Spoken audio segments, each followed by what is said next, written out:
Hey, everybody. Welcome to this week's episode of Whiskey Neat, Spirited Conversations with Interesting People. I'm your host, Kristopher Hart. I've got my winter voice, my sexy voice. I like that. Flu season. I'm not sick, but I definitely have a little hoarseness there. Plus, it's the day after Christmas that we recorded this, so God knows there was some yelling, family gatherings. Today was an incredibly fun episode for me, and I'll tell you why for two reasons. So, one, I love having the people I've worked with the last 4 years, brands, in here to talk to us about their product, to kind of introduce you to something new outside your comfort zone. But this week, I got to actually sit down with the president and vice president of the United States Bartenders Guild for Houston, the Houston chapter.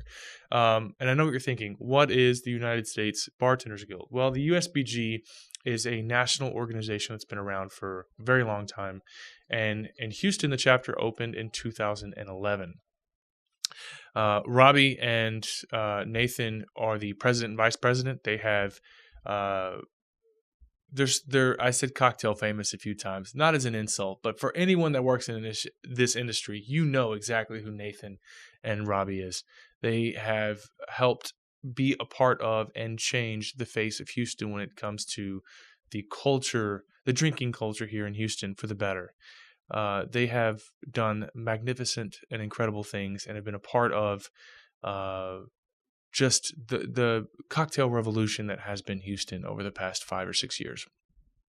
So for those of you listening, I know that my listenership is very heavily Facebook driven. The Facebook groups have been around for some time, but it's been largely bourbon oriented and not completely segregated from what actually happens here. So the USBG is what I'm gonna call it moving forward. USBG has been a monthly gathering of the who's who in the spirit scene here in Houston for 7 years now. And they were doing this long before Facebook. And for those of you who are heavily involved with the Houston Bourbon Society and everything that happens here, I highly encourage you to join the United States Bartenders Guild. You can join. You don't have to just work. You don't have to be a bartender. You don't have to just be in this industry. You can definitely be a fan, an enthusiast, and join. Wade Woodard, who we've had on the show a bunch, I know my listeners know who he is. He's been a longtime member of the group for a while, above and beyond the Facebook world. So Nathan and Robby came on. We had an incredible time discussing literally every facet of the scene here in Houston. And for those who don't know, the Facebook portion is going to be about an hour. Yeah. We talked for another 40 minutes. So, which will be on the iTunes portion. So we actually talked for 2 full hours, but 20 minutes into after we stopped recording, we were like, we should continue this. This is great. So, iTunes portion should be about 2 hours, right? So with this introduction, about an hour and 50 minutes. So, and the iTunes portion is a little bit more juicy because we get into the discussion of all aspects of the whiskey scene here in Houston, the spirit scene here in Houston. We talk about David Daiquiri. We talk about just everyone who has. There's a lot of people I know that are friends with me on Facebook that are going to watch this and know who I'm talking about and definitely enjoy the second half of this podcast. So, couple things. We got our shirts in. Now, big fans of the show know that we record at usually 10 a.m. on a Wednesday. So we got our shirts. Drinking before noon is my job.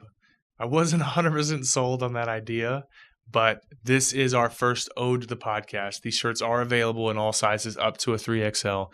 You can get those at mywhiskeyneat.com. They start off at $25. We will ship them to anywhere in the U.S. We've got some listeners in Canada, but I think 4. So I don't imagine that the rule of odds. I don't imagine they're going to be buying a shirt, but I'll ship one to Canada if you want one. The shirts are like 4.3 ounce Next Level. The brand's called Next Level, like super light, thin shirts that feel really comfortable in the body. Producer Jack just got his, so I'm excited to see him wear it next week as a requirement of the show. I want to see what it looks like on someone else besides me. But the shirts are available at mywhiskeyneed.com. You can also get our glassware. We use exclusively Luigi Bormioli glasses for the show. And those are available as well.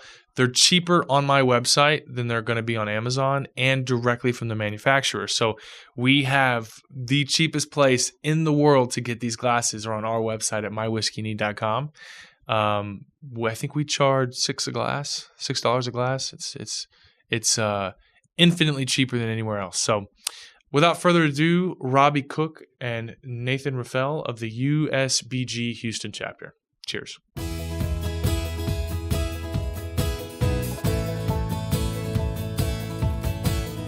Well, let me just start off by saying thank you both for coming on the show. Yeah, cheers. You guys are very well known throughout Houston, especially in the cocktail scene. You guys are veterans for sure. The scene, I attest that we're going through a massive whiskey boom here, at least at the consumer level. But before that came, it was the cocktail scene, right? I mean, the bar scene, the spirit scene across the board here in Houston has exploded long before Facebook groups came about. And you guys were there for that. I mean, USBG started in 2011, at least for Houston, right? So you're a national, what would you, not a national corporation, but a national fraternity. What would be the word? The USBG is it's a guild. Sure. So it's one of the last in the United States. It's not really a thing anymore. It's a professional organization of bartenders, or an organization of professional bartenders, I guess. And enthusiasts, right? So we. For those who don't know, and I'm sure there are a couple, USBG is just an organization would be the best word for it, right? You guys have been around for a long time. You pay to be a member, and they bring in, if you've ever been to any kind of spirit event, whiskey event, we've done a few, obviously, the one that I host. You guys were doing that before, right? Bringing in master distillers and not just whiskey, right, across all spirits, and doing these educational brand classes and for a while, to get someone in like a master distiller, the focus was generally on premise accounts, like industry only events, and they do both, right? There's obviously a need for both, and USBG was facilitating those for years, and we've had Wade on. For those of you who know Wade, you don't have to be in the liquor industry to support the USBG. Absolutely. You can actually be there's an enthusiast level option for membership, and I highly, highly encourage it. And that's why they're here today. So Robby is the president, second term, right? Right. And there's it's not like the U.S. presidency. There's no limit on terms, right? No, not necessarily. Not that I know of. Honestly, I mean, come on. Like, whoever wants to step up and be in the community, it's yours for the taking. It's a volunteer position. So it's just kind of, who's going to step up and kind of lead the pack for, whatever amount of time, and we've done, I don't know. Nate and I have been technically doing it for a few years now. So it's been longer. Like I think it's been like 4 years. Basically, we've been a part of the leadership, or just just helping to keep the chapter afloat. Because I mean, we still have our jobs, day jobs. And then you were a bar owner. Right? Yes. For 4 years almost. Yeah. Behringer Bar? Behringer Bar downtown, right? That it's one of those things where I don't know of anyone in the industry that's a veteran that isn't juggling 15 things at a time. Yeah, it's kind of how it is. You just have to keep going and push through. Yeah. Let me have that Armagnac. Absolutely. Talk me into get you it. a little bit of that. But I would say, I mean, our guild, it's a group of people who just take their job seriously. And I've always said that anything that you do, you might as well, especially something with bartending. Give it your whole heart. There's so many people that just don't really give a damn. And you've been doing it for 5 years, for 10 years. There's so many people in the game that I know in the city that's just been doing it forever, but they just kind of are in the same place. And it's almost frustrating. You're like, guys, man, do something with this. There's so many opportunities, especially in the cocktail, well, not just cocktail, in the liquor industry that you can go with and that just, get you a lot of money and make you happy. travel the world. You know, it's and that's actually something that a lot of people, I don't think realize is, like Pasha just got back from Spain. But you guys have traveled for this. I mean, I know a lot of people in the industry who have that are in USBG that have literally gone to Puerto Rico and I mean, just literally all over the world traveling to make cocktails, and it's something that I don't think if you're going to be in it, you better just give it your all. Yeah, go ahead first. And I mean, we're both products of just the results of that. Honestly, I would not have the job that I have today without the USBG. I wouldn't either. I wouldn't know the people that I know.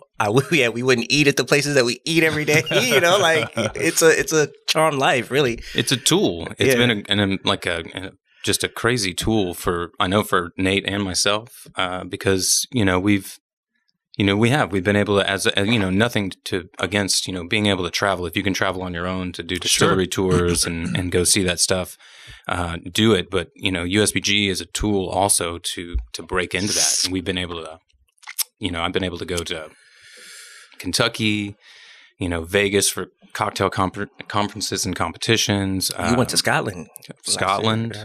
Mexico several times. I was part of a bartender boxing, which is a really awesome thing that Bacardi and that Castadores Tequila did. And they're still doing that. It's really kind of a crazy thing. Some really cool stuff that I would have never done. Sure. If it wasn't for the USBG and the programs and them being the liaison with the brands. Sure. It's something that I think it's crazy how, if you're running the right circles, right, and really just being involved in these the bar scene, everyone's familiar with it, and if you don't run in that circle, there's this complete blind spot for a lot of the public. They don't realize how great these things are, how often they happen, and the doors that they can open in doing some brilliant things. Absolutely. I mean, as a recent testament, the Fistful of Bourbon. A lot of brands will bring stuff to market and test it on the industry first before the public ever sees it. So it's something that you guys are kind of like not only making the cocktails and making the drink scene what it is, but you're also the vote or the not the inspiration, but the guinea pig. The guinea pig. The deciding as to what comes here. So it's just a tremendous thing, and I have Sean Beck coming on next week, who I'm really excited about. That guy is it's funny. So he's amazing. He helps out a lot with and has done meetings and stuff with us, and he's just. I mean, his knowledge is ridiculous. I know his name and I know his Facebook face, right? Because we're Facebook friends, and everyone knows who Sean Beck is. It's Sean Beck, right? Yeah. And we went to an event with Beam Beam did a boxcar event a couple, I think with Hugo's took care of everything. Yeah. And I had never met him in person. So it was like one of those things where I'm sitting here talking to him, and we made a joke about the Houston Bourbon Society, and he kind of laughed, and it wasn't until he had walked away that someone had mentioned that was Sean Beck. I was like, if I had known that was Sean Beck, it would have been a completely different conversation. And I think the same thing happened with you. Where did we meet at? We met at some event. It might have been the Tastemakers. It was out at or the it was the Whiskey Society, I think, when we met. Maybe the first time. There was some event where I think we had talked, because I had met Hal Brock at the Tastemaker Awards last year. It was probably the Tastemaker Awards. Did you go to that one? I did. Okay, that's probably where we met, because that's where I met a lot of basically the entire industry that I've never seen in person. That was when Negronzo won Best Bartender, I think. Yeah. Alex. Yeah, that was a fun one. Alex Negronzo. I've never been to one of the award shows. Never. No. They're okay. Yeah. I mean, I like Tastemakers, but it's a bit hectic. And I imagine, yeah. But anyone is there, right? Yeah. So you run into Rodney Willis or Alex Negronzo. The first time I saw Hal Brock, who he's got kind of a unique look, but I didn't even click because all I could think about, Greg Duxakis was calling me. Oh boy. I should have answered on the air. Trouble. You should answer. You should call him back. We'll do that. Dax. So we were just talking about. He heard we were drinking our money. It's like not my watch. Yeah. He's like, why is there not a bottle of plantation up there on this desk? Right? We're wanting to have him back on. We did a barrel pick of their plantation barrel, our first rum barrel for the group, and it's supposed to be here. And he wants to come on and have Justin. Justin Burrow? Yeah, Justin Burrow. And he said Justin Burrow's a very he didn't say this, but someone else had told me that he's got the personality for this. Like he's got a really opinionated or like a really absolutely. kind of colorful personality. Oh, yeah. And I don't know Justin at all, so I'm excited to. But of course, it's one of those ones that you know who he is. He's fantastic. He's been in the industry a long time, and everyone's familiar with him. So, what were we talking about? Thanks a lot, Docs. Yeah. We're talking about tastemakers. Oh yeah, just you run it. Oh, Hal Brock. So the first time I saw Hal Brock, I always thought of his Facebook page, which is a picture of him with like wings, like it was in front of a wing statue or something. Yeah. So I just didn't click. It was Hal until halfway through. So it's one of those things that again, where you know who everyone is in theory, but you never just put a face to a name, and that's my ignorance for not being in the industry. It's the same thing with I think even with me. I didn't really get into the craft scene until about 2012 maybe. That's when I was like, okay, I'm going to jump into this bartending thing hardcore, and that's when I started putting names to faces too. Because I just started hearing about like Bobby Hugel, and because Anvil was I really want to. I really want to sit down with Bobby. Bobby Hugel, Alba. I had met one of my good friends, Luis Villegas. I met them like then. I just didn't really know how former big leaders of the USBG Houston and founding members and didn't know how big of a deal they were. I stumbled into the USBG and I was just like, I guess this is how you go about it, because I just wanted to know how to get into this circle of people, because I didn't. Just gotta do it. Yeah, and you just do. Yeah, everybody's like, oh yeah, y'all have this clique. It's never been like that. It's just, we just show up. Like we've just been there, and it's never been like, oh yeah, we're these craft people, and It's never been that. It's just been we're bunch of bartenders that get together every few days, and then it's turned into 2 years, and now it's turned into like 5 years. I saw you on I believe you were on Show de V's with Mike G. Yeah, I saw that episode. Yeah. So there's again a lot of those Houston folks make it up, and I want to have him on. I want to do an episode where we interview each other, and I don't know if you're big into podcasts, but there's something called a swap cast. It's where you essentially just interview each other, just have a conversation, and then you both air that same episode on your own shows. Oh, yeah, like a crossover. And, just a little crossover. And Mike G, he's like 250 episodes. He's been doing this a long time. Oh, he's great, and he's such a good just conversationalist. Like you can talk to him all day. He seems like a super nice guy, and we're actually in the process of trying to film something for Netflix that centers around the food scene and the spirit scene here, and we shoot in January, and I saw on his Facebook page, he was like, oh, we just wrapped up 5 days of shooting. I was like, wait, what are you doing? Yeah. Because I don't want to steal your idea, but we were going to also but he's doing Mezcal. So a little different, but he's not an inspiration of the show, but I definitely envy everything about his show and what he does. He's a trailblazer, because there really wasn't that kind of thing here in Texas before he was doing it. Yeah. I want to learn more about USBG. What do I do? Go to the website. USBG.org is that's the best way. Everything's done through there, just like everything else in life. Sure. It's the best way to do it. That's where you sign up. That's where you pay. You create a profile. If you just want to check it out, it's now, they just redid it. It's actually it's really nice. Revamped. They put nationally we put a lot of money into revamping that website because obviously Facebook is king and when it comes to communication.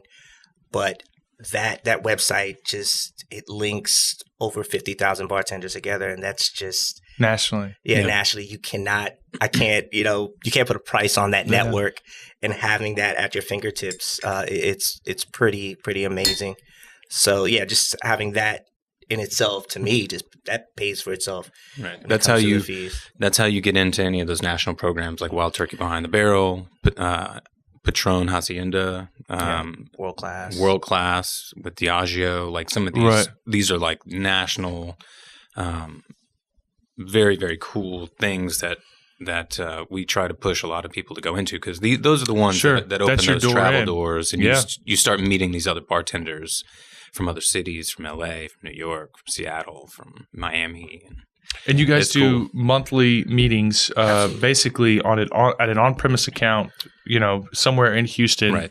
and then the Facebook event goes up, says, "Hey, the December monthly meeting is happening at here." That's right. And this is what it exists of. You guys have a distiller or someone to come talk about a brand or try something. Right. I think what was the December one? It was at 8 Row Flint. At 8 Row Flint. Four Roses. We did a Four Roses. Four Roses. That was a good meeting. Was Talamontes the But one that that's led that? that's one thing I can say we can Nick. be really proud Nick of. Like Tamale. when it comes to our Nick chapter, Tamales.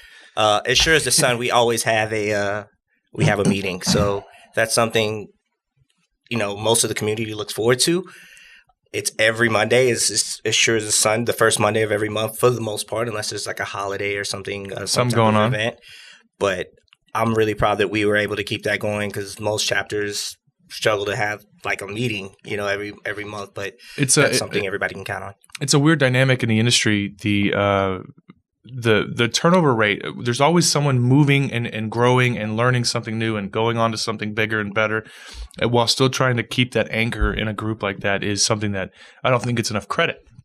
I mean, for you to commit years to this, despite how everything around you is changing, right? I mean, switching from being a bar owner to not a bar owner to just doing whatever. It's a big commitment, and it's something that I think is noteworthy. I think it's rewarding though because we've seen people come and go, and that's totally cool. But I mean, the growth we've seen in a lot of people is pretty rewarding, man. We've seen a lot of people come from bartending like at Chili's, which is not a Chili's. Nothing wrong with it. Not that it's a bad thing, but going to competing in a national competition like front stage and giving people a run for their money and be like, who is this person? And now they're running bar programs and doing big things. So it's really rewarding seeing, especially people in Houston and seeing where we were as Houstonians on the map and seeing where we are nationally. We still got a long way to go, but it's like night and day. Is there a Dallas and an Austin chapter and a San Antonio chapter? And a San Antonio chapter, yeah. And I would imagine that Houston is I don't know how it compares, but I would imagine you guys are killing it in a lot of ways. This city is I still like to bring up, so I know that Alex and a few guys at Balcones watch this, but and I don't know if I've said this on the show, but just a few years ago, they didn't even have a rep for Houston, short of Winston being the national rep. Mm-hmm. And one of the reps that used to work for Balcones told me that they were like, "Don't waste your time in Houston. It's not really a whiskey city." And it couldn't be further from the truth. Night and day difference from 4 years ago, right? Mm-hmm. So from 2015 to now is night and day difference in all things. The bar scene. I mean, the food scene's always been a pretty great, diverse food scene here, but bar scene to just average consumer being more educated on things now is of course, the way things are now, you can't be around Wade and him not educate you on something. So, might get some of this mead. Yeah. So mead. I've never been a huge mead fan, but it always reminds me of the Renaissance Festival. And this, for sure, it's just oh my gosh, liquid jelly. Yeah, it you smells pour me a little bit of that. I will. Yeah, it's even we've seen it even with the brands. I remember going to meeting. We used to hold meetings back in 2013, and it'd be like an attendance of like 7 people. Yeah. I'll never forget like the first meeting I went to was at Reef. And Alexander Gabriel. Pierre Ferrand. That was my first. It wasn't my first. It was my first. Like, no, I remember. I mean, I was the meeting. Going around, but it was my first meeting. Like I'm going to go to this meeting, and Alexander Gabriel, just there, and it was me. It was like 6 people, I think. But I was just like, that would have been so embarrassing now, like to just have 6 people. Alexander Gabriel's in town, Pierre Ferrand. And I mean, it was just when Citadel started to build traction and all that, and we tasted on the gin. I was like, oh yeah, didn't know who he was to save my life, but I was just like, I didn't realize how big of a deal that was. That's a huge deal. He to this day, it's one of my more memorable episodes because I had him and he sat in that chair, and Doc sat here, and I always tell the guests before we start recording that no one wants to hear me talk. They'd rather hear you guys. So just go with it. And with Alexander Gabriel, all you had to do was be like, cognac. And then he would just talk for 40 minutes. And it was like this. Later on, we did a bottle signing at Premier in Houston. And we had to get to the part where people could get their bottle signed and go. And Docs was like, find a way to like cut him off, like get him to stop talking. And he's such a a revolutionary in so many positive ways that I'm a huge fan. So, yeah. That same meeting that Nate was talking about, I sat there at the bar after that meeting and talked to him for like 2 hours. Yeah. About his family, about cognac, about just about everything. It was very, very cool. And one thing I like that we could borrow from as far as the term master distiller goes is their I don't think they use master distiller. They use master cognac blender or something.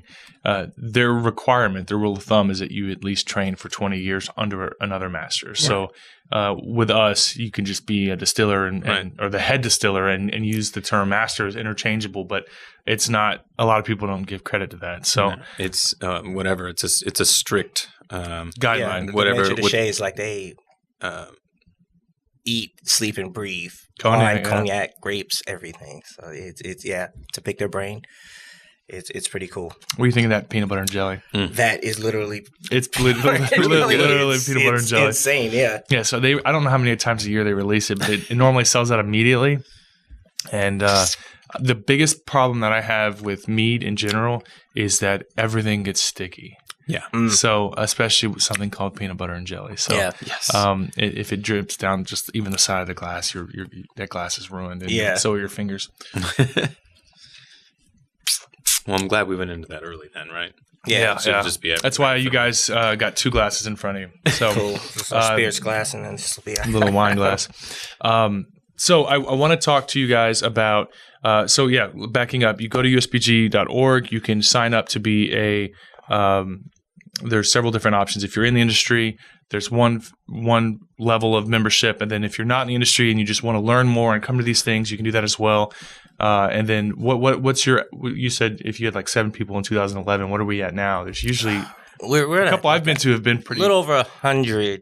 I think we have like flirting 110. Yeah, it's a pretty solid. So it's a solid amount, and we have a really good attendance rate too. Like on these meetings that we have, the consistency has given us to where we have 40 to 50 people that show up to these meetings every month, which then gives us all this value to the brands, and so we're able to get more from the brands, and we're able to get master distillers in. We're able to, those are those relationships that that are really good. And you guys are the influencers, right? So when people come into a bar and they ask for recommendations, you guys that's the reason why the focus for brands for so long has been on premise, was because of the impact that you guys have on these brands, and even getting a group together for an event. We're lucky if we see 40 people there, and then we pepper in events throughout the month. Right. And then we just do whatever we can, after that. We have Patrick Avalos is our education director right now on the board.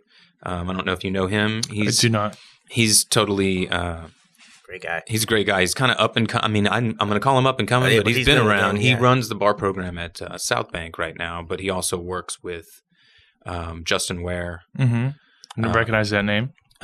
Justin Ware is out of Johnny's Gold Brick, right? And he's done World Class and all these stuff. He's been a very awesome member.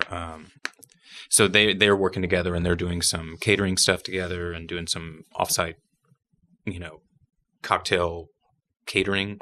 Sure. We have some, some people in the ranks and that are doing some stuff on their own, of course, which is really cool. And he heads up like our education portion. So every month we try to have at least 1 or 2 things that are like straight education driven. Sure. Like let's go do a distillery tour. Let's sit down with a master distiller. Do you guys ever do anything with the name of the company is the Texas Beer Bus? I've heard of it. So but I haven't done they'll take groups up to like Waco for the day, go up to Balcones, or have you guys ever thought about doing, and this may not even be something that would be not appropriate, but appealing to everyone. But have you guys ever thought about doing barrel selections for the group? Somebody talked to me about that. Because if too long ago, you wouldn't have to, and I'll put it out there, there's no financial commitment from you guys. But if and I would love to be involved with this as the idea is forming. I'm like, oh wait, hold on, can I please be involved? If there was a USBG barrel selection, even if there was done 3 a year, you guys, let's say, went up to Waco and did a single malt pick of Balcones or something, and this was picked by the top bartenders in the top organization in Houston.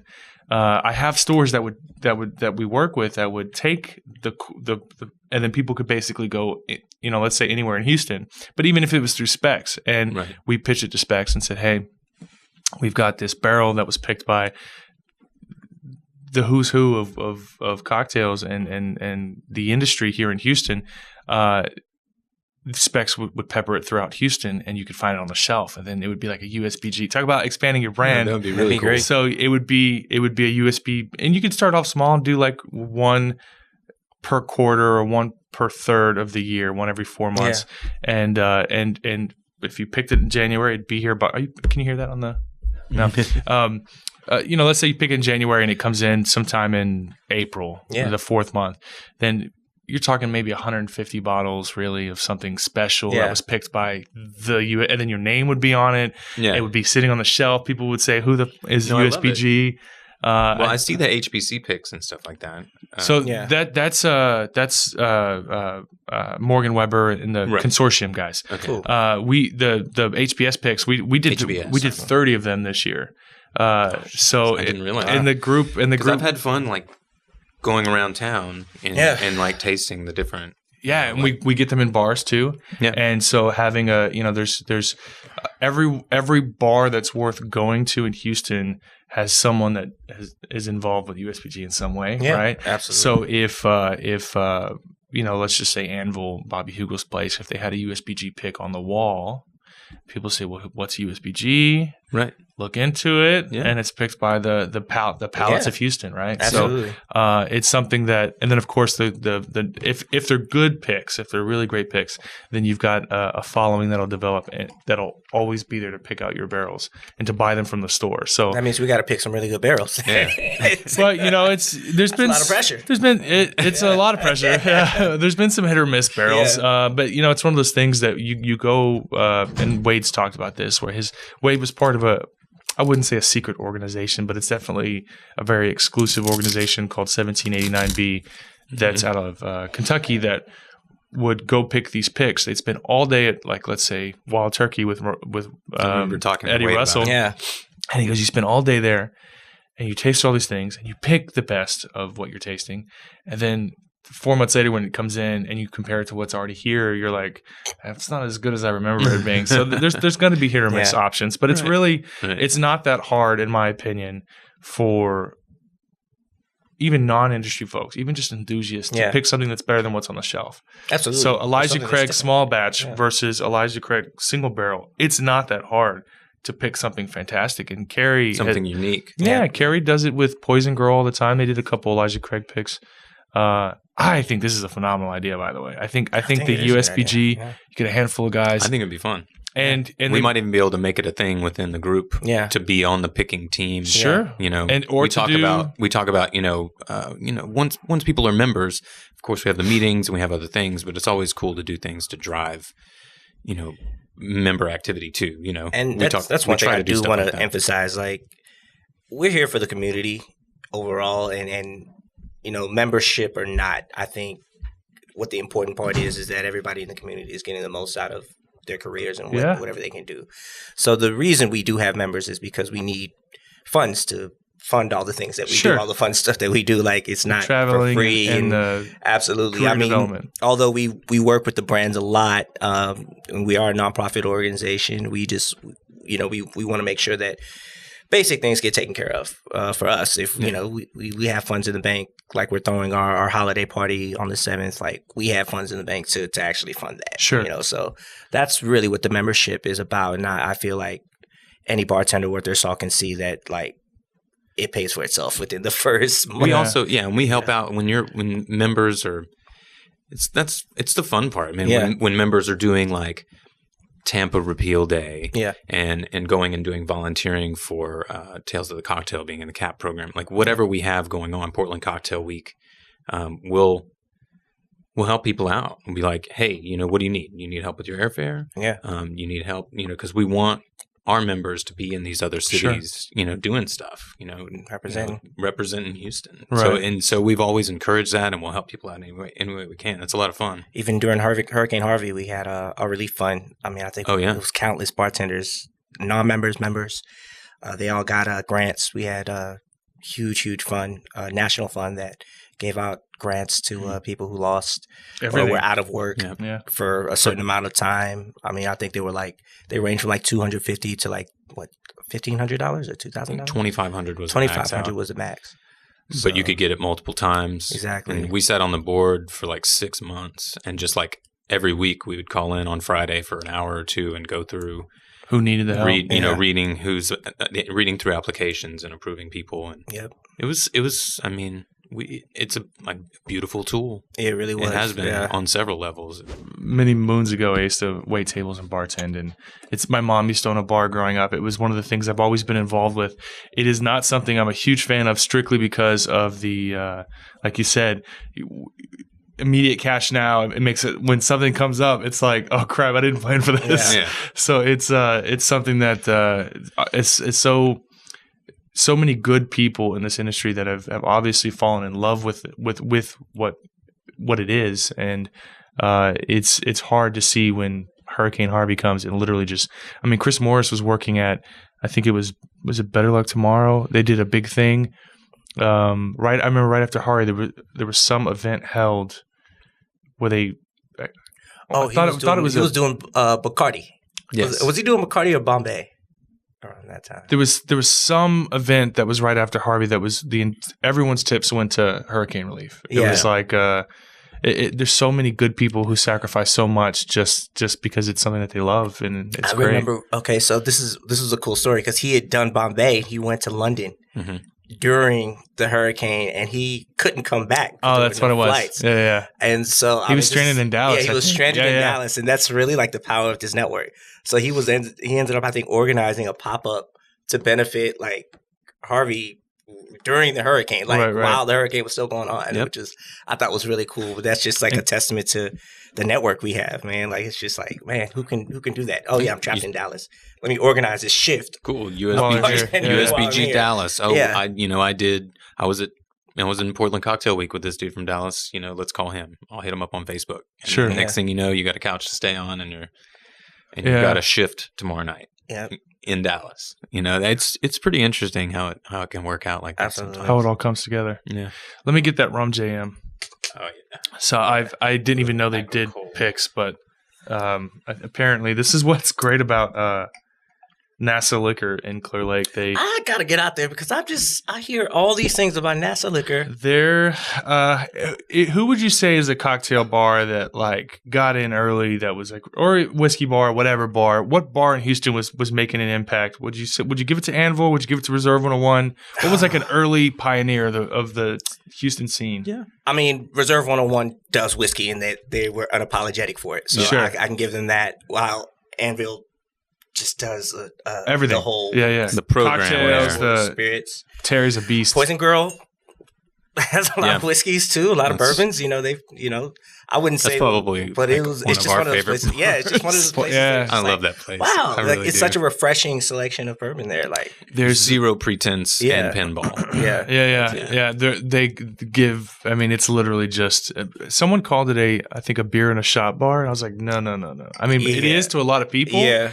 But those who don't know, there's also this other side of it. Even though it's staring you at the face as soon as you walk in, there's this massive wall of some of the best bourbons that have been sitting there on the shelf, undrank. Every time I go in there, I used to always think of it like it's the double take bar, because I'll be up there and I was like, what? I didn't know. Like, what is that doing? When'd you do a Willet pick? Yeah, exactly. I was just like, I always do a double take. Every time I go to Poison, I was like, interesting. Why is that there? Finish it out of this jelly thing. So NASA, my whole point was NASA Liquor is one of those mom and pop shops who were doing it right before anyone else.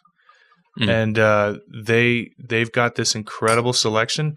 I would say they're the Anvil of mom and pop shops, because it's not just whiskey focus. They've got the best rum selection in Houston, in my opinion. Wow. And Armagnacs. I mean, they're basically Victory's store, right? Yeah, because Victory's got this incredible portfolio that unless you have this diverse palate, you don't think twice about it. It's, it's not, where's the Four Roses or whatever. Right. It's not brands that you've necessarily unless you're well educated on the subject. And Victory has got this incredible portfolio. And Kale is killing it, man. I want to get Kale on. Kale's a nice guy. Oh yeah, he's one of the guys. He's fantastic. Yeah, doing brand work. I see him everywhere. That's one of the guys you just can't get away from. But yeah, just spreading the gospel. Yep. Lots of tasty spirits. But they did a barrel pick of rum jam, which I didn't know rum did. So I'm hoping. I haven't even tasted it yet, so I hope I like it. No pressure. This is the first taste. Oh, that's good.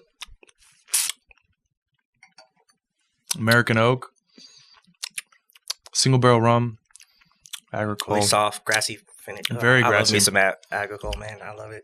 Very vegetal. I'd make a daiquiri out of that in a second. I love agricole daiquiris. That is good. It's a lot of work drinking at 10 a.m., so I appreciate you guys coming trust over. me, it's the day in the life, man. I know. That's the thing. We do a lot of that kind of stuff. We have an education series, and we're doing like whiskey tastings at 10 or 11 o'clock in the morning. Especially these conferences too. There's I grew up in a very conservative Pentecostal family, and I have been debating, Jack. We'll talk about this later, but I've been debating on inviting some childhood friends that have all grown up and since moved out of that mentality, that dogmatic religious thing. Right. But I don't know if I want to have a religious discussion on the podcast. Oh yeah, that's gonna get really. Well, I mean, you ever listen to podcasts? You guys, I like music, but most of the time it's talk radio and podcasts. My stuff is mostly political. Like, so and I follow you on Facebook, so I know it is. Yeah, it's pretty much all political stuff. But it's I've had to reel back on Facebook posts since I've gotten involved with everything, because all of my good bar industry friends are very left, and a lot of my guys I meet throughout these events are very right. And we've been honored and privileged and lucky to never have an incident. Yeah. When we're all together and we're having drinks, everybody loves everybody. But I've had to – I used to would post something on Facebook that I thought was like a middle-of-the-road opinion, like because you'll see your feed, something will happen, and someone will be like, this sucks, and be like, no, this sucks. I would be like, hey guys, a little bit of both of this sucks. Like, I would try to be middle, and then my comment section would blow up of both the cocktail friends. My life. So what I did is I stopped. But if I'm having a conversation here in person that was religious or political, I think that there might be some people screaming at the radio, but I think most people would understand the context of a friendly discussion. Absolutely. And growing up Pentecostal, which was women couldn't cut their hair, drinking is a sin. Drinking, if you're going to have a drink, one's okay, but drinking before noon, you've got a problem. No, actually, this industry, I think it's terribly difficult to be an alcoholic in this industry. It's a lot harder than it looks, because it takes a real commitment to drink that much that often for it to be a problem. Right. I feel like we have it in front. I have it in my house, all in front of me all the time. There's no get away from it. Alcohol is our lives. But I'm you're fine. I can do a tasting in the morning and I won't drink for the rest of the day. Exactly. Which is one of those things. I kind of tell myself, if you go. So we went to Kentucky. We were there for 3 days. We visited 4 distilleries and bought 8 barrels of whiskey, and it was a marathon for those 3 days. A responsible marathon, but it was still like exhausting. Getting up early, right? Traveling to one side of Kentucky to the other. I got back. I didn't drink for 5 days, and I was fine. Like, it was totally. So it's this weird thing that if you grow up in a certain where everyone around you has this mentality, that it becomes your belief system, and then when you get out of that and you look back and realize, oh, this is not a big deal. Like, it's not, alcohol is not a problem unless it's a problem, and you should definitely be wary of those things and be responsible. But we have 500 bottles at the house, and we go many days without drinking. It's not really you start to see signs. Like, first of all, we're a professional organization ish sometimes. So I mean, you will see that, and I've seen it in people that, especially some of my associates and some of the people that I've worked with. Like, you can definitely it's very distinctive to see somebody that actually has a drinking problem versus somebody that's like drinks a lot. Which really is a huge night and day difference. It is night and day. You see that. So the first year, I won't actually, I know you know who this person is, and I'll write this person's name down here. But at the first Whiskey Social, it was our first venture into spirits. events, liquor events. So I have a whiskey festival. right. The Houston Whiskey Social. I went to the last one. The first one. Oh, did you? I was. I actually helped Magdalene with Copper and Kings. It was such a blur. I don't remember half the people I ran into and talked to. So we're working on it. It's just so hectic. We get overwhelmed. But the first event, we kept it at 300 people. We purposely capped it because we had never done this before. And if you've never done something, don't go ham, right? Don't get everybody in it. Yes. So we had we told the vendors, we gave them little pour spouts. Orange ones are half ounces, right? And one vendor, I won't even say the brand, but one vendor didn't use the spouts and was like pouring, just free pouring it. And she ran out of her brand like an hour into the event, and she brought more than anyone else. So most brands will bring like a case of each expression, maybe a case, depending on the size of the event. I want to make a wager on what this. Oh, I bet. Whose name he's about to write? Yeah. We won't. I mean, I'm not. No, I know what you're saying, but I bet you could. I bet you could nail it within 3 guesses. Possibly. Female. Possibly. You just got it. Your name just popped up in your head. And she's great. I've never had any problems with her. I think she's fantastic. But she had brought in a lot of whiskey, and we ran out very quick. Free pouring it. And, all right, I already know who it is. Do you really? No. Write down the initials. We don't know. Write down the initials. I'll tell you if you're right. How long ago was it?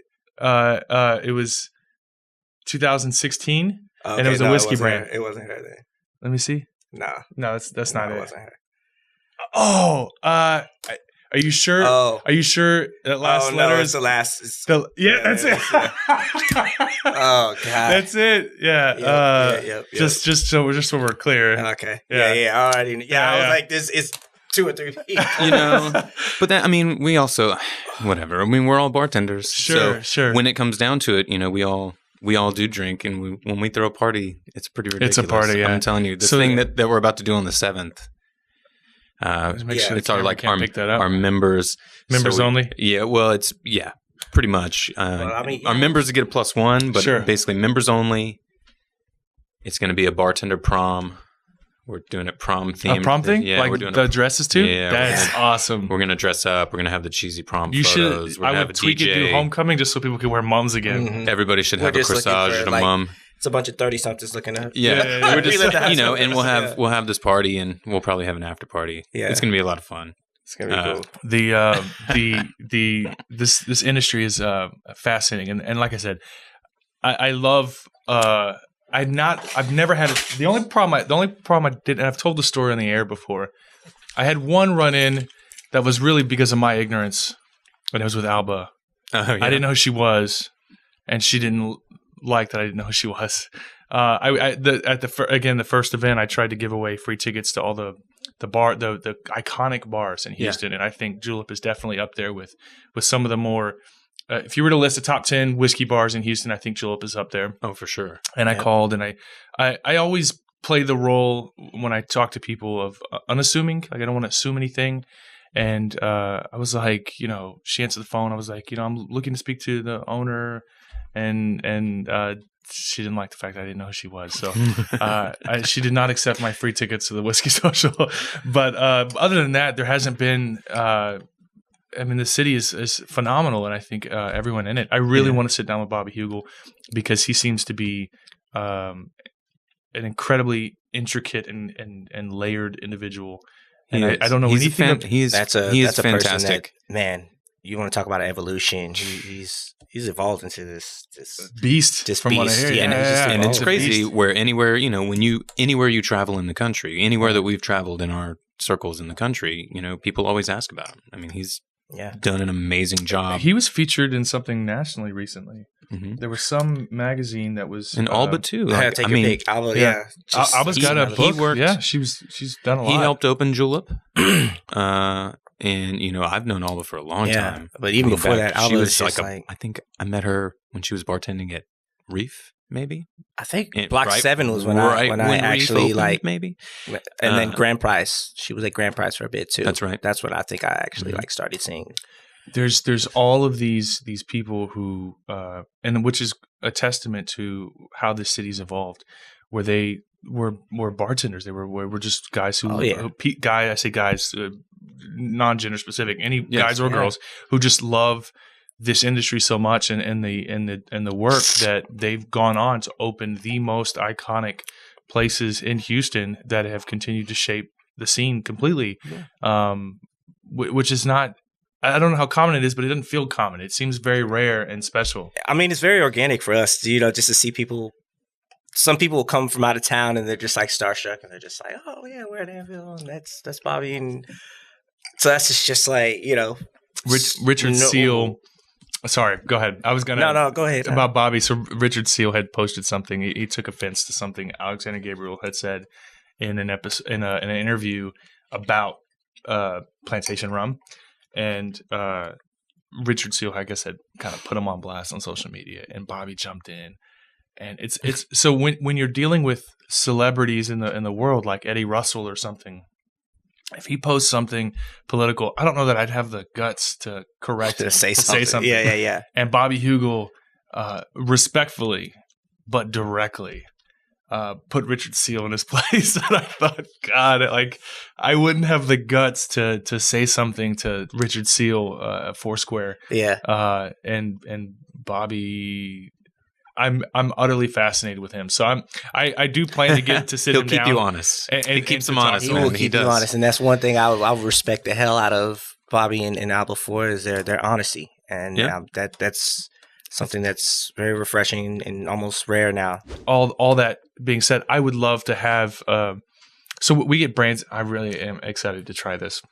Yep. So we get brands all the time that come in here, and we talk about the brand and get people to get to know what they're drinking and maybe try something. I like the idea of getting enthusiasts in like you guys, and just even though you're here with USBG, you're here because I wanted you here. Like we're drinking and talking. You know what I mean? So I like the idea of having an episode done where we discuss politics or religion, and I think it could be done. I understand that it's like faux pas or taboo, and you shouldn't discuss politics and religion. I always had a rule at the bar. Yeah. No politics or religion at the bar. Well, I mean, honestly, because that's going to mess up your cash flow. Exactly.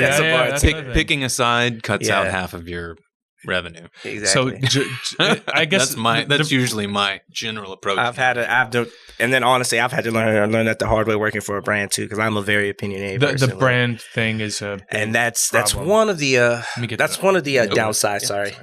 That's one of the downsides to working for a brand, because I mean you represent the brand as a collective, so you're all one big family. So you really have to think about everybody and their views and respect their views. Absolutely. I mean, there was like that. I don't know if you guys saw that Key Tequila Rep issue at WB. So there's you're familiar with Key Tequila? Vaguely. It's a premium tequila brand, so to speak. But WB does a raffle for all their Pappy bottles, and they do it at all the WBs around town. So there's there's 5 WBs around town. I'll explain this in just a second. So coincidentally, the guy that won the Pappy 23 and the expensive bottles at all the locations in Houston were all Key Tequila Reps, which is like they do almost all their tastings at WB. It was very controversial. Yeah. Of course. They got the most raffle tickets or something? Well, you're just supposed to put your name in once or something. I don't remember exactly how it worked, but it was very weird that at all locations, and then at the locations in front of everybody, he's talking about, I'm gonna sell this for $2,000 or $3,000 or whatever the price is. So it became this social media outrage. And of course, the internet's amazing. You can literally find anybody with enough anger behind you. Right? Oh, yeah. So they find the owner of Key Tequila, who I guess is based out of New York. And of course, that rep gets fired. And the WB apologizes. Somehow there was some sort of rigging that went on. And it was just like this one big boom, boom, boom. There was a reason to all this. Over Pappy? Yeah. Which is, by the way, is not even the best.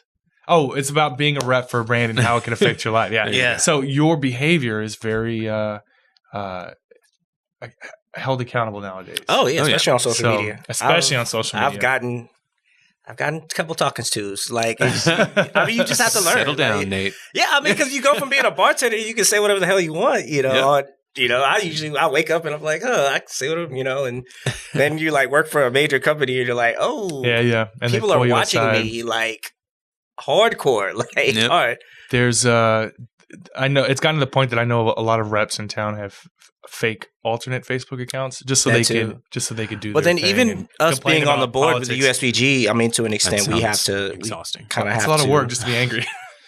We kind of have to watch it too because we had some people, that look to point fingers, and even though this is a volunteer position, like really like we're doing it out of our own time, like people still find ways to criticize, man. Just like completely. We're doing the best we can here, man. Really, man. It's yeah. Well, I've always I always try to aim for the goal, and the goal I think has been the Joe Rogan Experience podcast. So if you've ever listened to him, literally nothing is off the table. And I know a lot of people have taken issue with some things he said, but he's podcast is so well established that it doesn't matter. Yeah. And he'll have on anybody he wants, talk about anything he wants, even if it's, criticized or obscene. I'm not looking to be a controversial show per se, especially with some changes coming in 2019. But I would like a more honest conversation with normal folks. That's not always a sales pitchy type thing, Right. So I think it's achievable with the right people, and I think people treat each other different in person. Absolutely. Not to bring up Wade again, but but Wade, I think once he meets you and he humanizes you as a normal person, absolutely. I think he changes his approach. It was the opposite with me with Wade because I've met Wade in person. I didn't know him social media wise, and when I saw him on social media, like had I met him over social media, I'd be like, I hate this guy. Yeah. But when you meet him, he's such a good guy. Great guy. And so I was like, I'm glad I met him in person. So. He invited me over the other night for cigars and coffee to discuss some things coming down the pipeline for the group, and we had a cigar and he made me food, and we just talked for 2 hours, and I'm such a fan of his, but I also at the same time you can understand the dichotomy or why other people might have a hard time with some of the people's online personas. So, absolutely. But I think that the entire difference is in person on camera. I think people tend to be. This isn't Fox News, thank God. We're just looking to have an honest conversation with normal people, for sure. And I would love to talk about some of the things that have happened within the world of whiskey or liquor or cocktails and bars, and I just think it's something I will eventually get enough guts to pull the trigger on, and it'll be like our most we had a distributor in once, and we talked about how allocations work, and put a bunch of other distributors on blast a little bit, but not blatantly, just enough to kind of knew who we were talking about. If you were in the know, you kind of know. And it was our most popular episode. It was like 15,000 views. And, wow! And I still, when I get the weekly metrics, that one episode gets like another couple dozen hits every week, and I'm like, someone's finding this, and so it's people love controversy. It was with it was with Favorite Brands. I don't know if you know John Curran. Oh yeah. So we had John Curran on, and it was just an honest conversation about coercion. So in the liquor industry, forcing stores or even bars, if you want the really good bottles, we need Texas, you to buy this mix. We need you to buy this mixed box of vodka of other products that you don't want. You got to buy Patron Cafe or that coffee one, coffee liqueur, if you want this one bottle of Blanton's. And right. But when it comes down to it, for that, once you get on that side, I mean, it's marketing, it's sales, it's leverage for sales, and it makes sense. To some extent. That's another good thing, going back to USBG and then being on the leadership, that's really kind of given us an advantage. We see everything, the whole spectrum. So I feel like I've from bartending to owner to sales. Yeah, so you'll play all those roles. I mean, you have played all those roles. And I mean, so it puts a lot of things in perspective, and it makes it a lot easier for me to report to my bosses and kind of give the perspective of the sales of the buyers. Sure. And then it also makes me like kind of put things in perspective for bars. Yeah. Because we've been on both sides and we've worked with both sides. And when you're on the chapter board, you have to work with both sides. Sure. Side is. So that's really cool. And you kind of really see the spectrum of everything. It makes my job easier. I know that much. So. Yeah. I think it's I recently sent out an email to a few other I won't even say their names, distributors, but I also there's this disconnect. You know, I know we work in a 3-tier system, but most consumers I call it 4. Yeah, it is. It's 4. It's like 4. It's 4. Yeah. But the consumer they don't know what they don't know, right? So Right. joining the USBG is a great way to become educated on so much involving all 4 tiers and and learning certain things. But you would otherwise not know it all because you don't deal with it daily. And there's something that I think a lot of these Facebook groups and these big groups that are doing lots of great things, what they could do is they could learn if there was someone to teach them, right? So if they had some way of sitting down with distributors, I'd love to sit down with the head of each division at RNDC or Glazers and just kind of you don't realize you're stepping on people's toes until you've done something. So there's this I say ignorance. Ignorance strictly means you don't know any better. You don't know. That's what the core. There's a lot of that in this industry. There's a lot of that. You just don't know how things are done until you either step on someone's toes and they tell you, or or you're taught. So it's something that I would love. And I've strived with the HBS and everything else to kind of connect as many people as possible to kind of learn from each other. And I'm hoping, I think this episode in particular with USBG is going to kind of let people know there's a way to mend the gap. Yeah, and there's a way to learn a lot. A big thing a huge thing that we do is we bring the brands in front of the bartenders. Right. And it works, it's symbiotic. I mean, it works both ways because the bartenders get, bartenders, enthusiasts, all of our members, people that show up to the meetings and the events and things like that, they get these tastings with these, world-renowned master blender, sure. You name it. Yeah. They come in, we get, Francois from Grey Goose has come in. I mean, we get master blenders, master distillers, like from cognac, from Scotland, from everything, all over Mezcals. the place. National, and then also like national reps and national education people for these major brands. We're able to get them all in and get the bartenders and enthusiasts in front of them so that they can get FaceTime, get the true experts, humanize the brand. Yeah, exactly. and for the brand, that's instead of hitting 50 bars and talking to 50 buyers, you've got pretty much 50 buyers in one room. Yeah. Right. So it works really well. The economic impact is so we have at least that's the idea. Yeah. Yeah, no, I agree with you. And it usually works. And we learn a lot. And then again, with us, like I was a bartender, bar owner, and now I'm on the distribution side. I work for Southern Glazers. And it's been a little bit of a transition, but it's really cool now to see that was like the side that I hadn't been on, and it's been really cool. And Nate's done the same thing. And again, those doors were opened through USBG and through the industry. USBG, and just being in the industry, just knowing people, having relationships. That's usually how it works. I mean, even Nicholas Talamantes was with RNDC, and he was kind of I don't want to use the term headhunted, but when a brand is looking for a brand ambassador, no one's going to know their brand more than the people that sell it every day. Yeah. So a bar person, a USBG person, or a distributor, they're going to know the brands. I mean, William Grant, Danielle Story. Oh yeah, Danielle Story worked for RNDC. She went to Momentum. First brand work. Did she? I used to be a buyer at I was with Sailor Jerry actually. First of all, but I was buyer at 1919. She was with RNDC back then, and then Hendrix, she hired me like part time Sailor Jerry, and then I moved over to Hendrix not too long later, and that's how I got into on this side. So shout out to Danielle Story. I love her. She's awesome. She was on the show amazing. With Allardyce, and it was Dave. Dave showed up. He's amazing too. Yeah, he is. So that's who we're filming this Netflix thing with. We're Sounds about right. We're gonna get you have a Wu-Tang party. And I told him he's got this just this great personality, and it's weird. His accent sounded more foreign to me on the recording than it was live. Yeah, I went back and watched it, and I loved his voice more watching it. I just think he's got this. Everything about him is so fascinating as an individual. All of the William Grant ambassadors, they're just all characters. All of them. Wingo. I don't know how they find these people for the brands, but they just embody these brands so well that they just become the brand. And I think I want to what meet a the guy different with the ponytail. Trevor. Yeah, I heard a lot about him. God, they're just I heard all he's just universally awesome. loved. Every single an one of them are amazing just person. forces of nature. They really are from every single brand.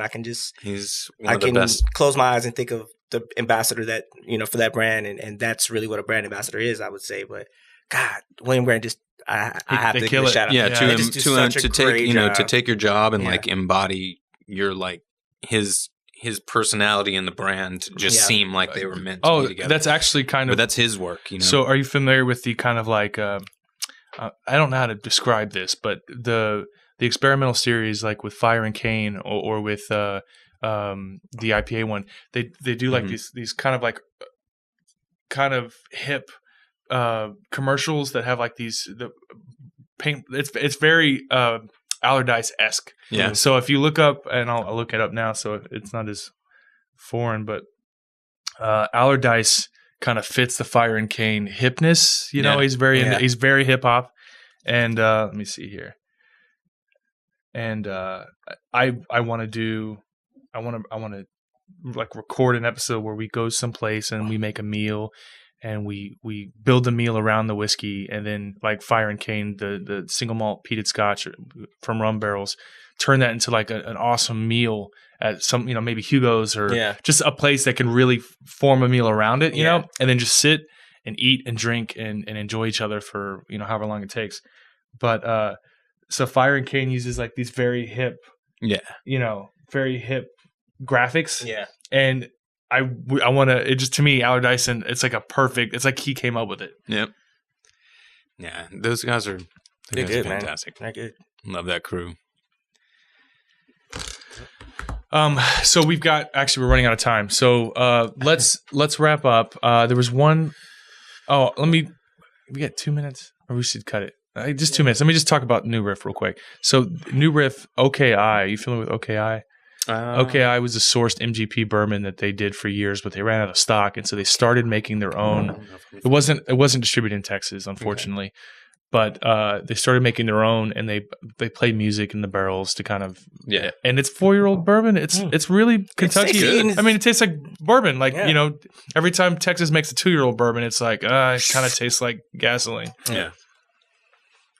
They're coming along. Texas stuff is coming along. Shout out to Iron Root and Whitmeyer's. Yeah, you guys are killing it right now. I mean, it's a process. Those guys have been doing it for almost 200 years. Over 200 years. And Ranger Creek is doing great with their barrel strength stuff. I mean, there's a ton of like really good Texas whiskey coming up, and I love the Iron Root guys. I got to get them. We're gonna do a distilling camp every year, which for those listening, we're gonna be doing that in February.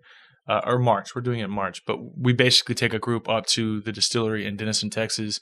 We pick out a mash bill, distill it, barrel it, and we did it last year. So when we go back this year, we can taste the developing whiskey. Wow, and it can't be a cheap process, and they don't charge for it, and it's just this way to kind of.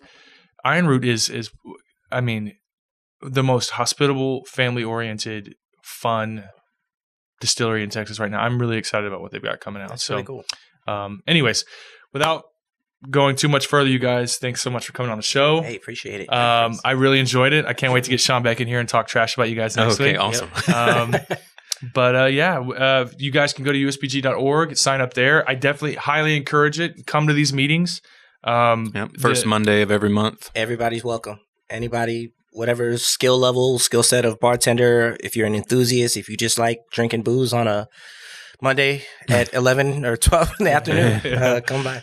All right, guys. I almost said without further ado, I can't help myself. Thanks, guys. Cheers.